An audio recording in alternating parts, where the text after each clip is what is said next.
घर की बहू शीना को इस बात का बड़ा घमंड था कि जिस काम में वो हाथ डालती थी वो काम अच्छा हो ही जाता है।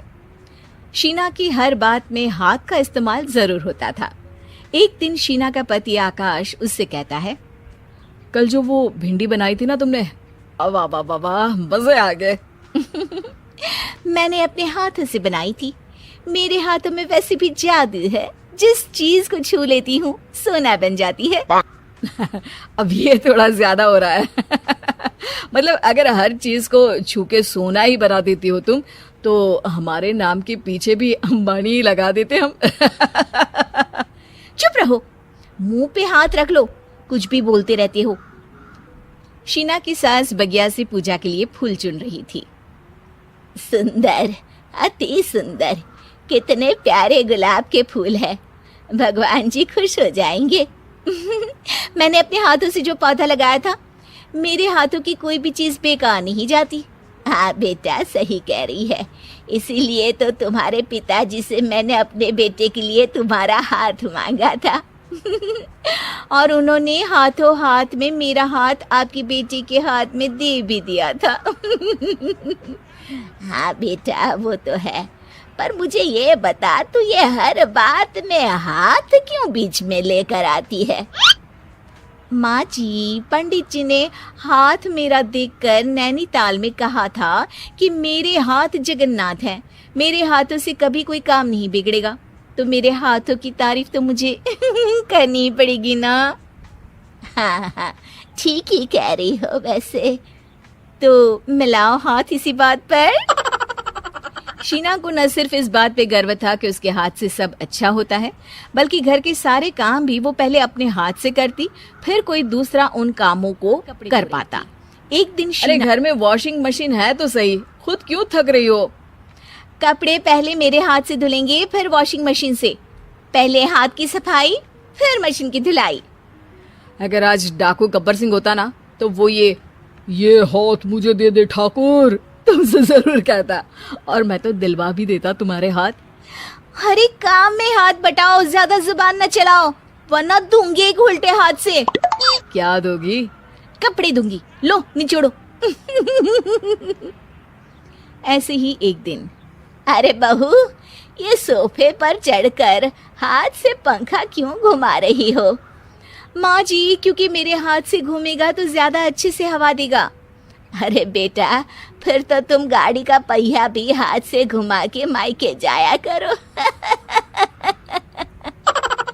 एक बार आकाश ने घर पर कार लाने की बात छेड़ी। माँ, सोच रहा हूँ कि एक कार लेकर आता हूँ। ले ले बेटा, क्यों नहीं? अरे पैसे हो तो हवाई जहाज भी ले लेना।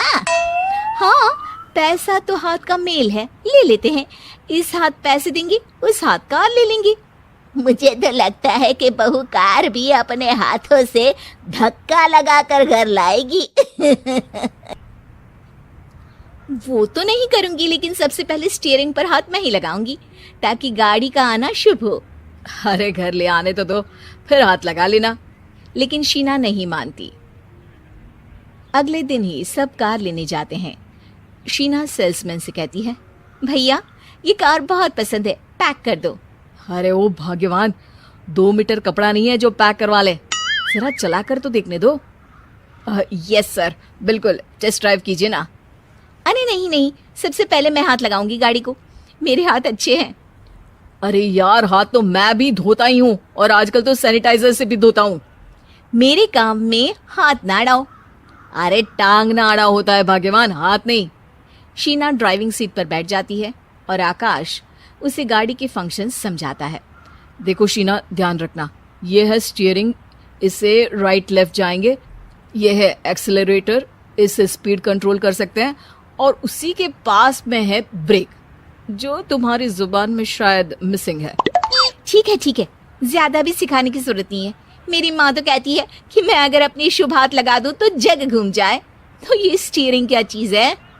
शीना गाड़ी स्टार्ट कर देती है और स्टीयरिंग को घुमाते हुए एक्सेलरेटर पर धीरे से पैर रखती है, और शोरूम के बाहर के एरिया में ही गाड़ी घूमने लगती है, जहाँ दूसरी गाड़ियाँ भी रखी हैं। देखा मेरे हाथों का कमाल। अब ब्रेक दबा दो, आगे गाड़ी है। घबरा जाती शीना है आगे गाड़ी और पाँव गलती से एक्सीलरेटर पर पड़ जाता है। कार आगे खड़ी एक बड़ी गाड़ी में घुस जाती है। दोनों कार से उतरते हैं। सेल्समैन भागते हुए आता है। अरे 7 लाख की गाड़ी खरीदने आए थे और 15 लाख की गाड़ी ठोक दी। Oh my God. आकाश की माँ, आकाश और शीना घबरा जाते हैं। इतना सारा पैसा कहाँ से आएगा? तभी वहां मैनेजर भी आ जाता है। पूरा माजरा समझता है। अरे टेंशन मत लीजिए, गाड़ियों का इंश्योरेंस था, आप जो कार लेने आए थे वही खरीद लीजिए। पर मैडम, जब तक आप सीख ना ले तब तक गाड़ी मत चलाइएगा। अभी तो आपने गाड़ी बस ठोकी है, जिसका बीमा भी था, लेकिन सड़क पे चलते हर इंसान का बीमा नहीं होता। अरे मेरे हाथों से ठुक भी गया ना तो उसकी जिंदगी बन जाएगी, और अगर चला भी गया तो स्वर्ग ही पाएगा। मैनेजर साहब, मेरे हाथ में कोई दिक्कत नहीं है, वो तो बस पाँव गलत जगह पर चला गया था। शीना की बात सुनकर आकाश अपना सर पीटता है और उसकी सास अपने हाथ से खुद का मुंह छिपा लेती है और मैनेजर हाथ जोड़कर माफी मांग लेता।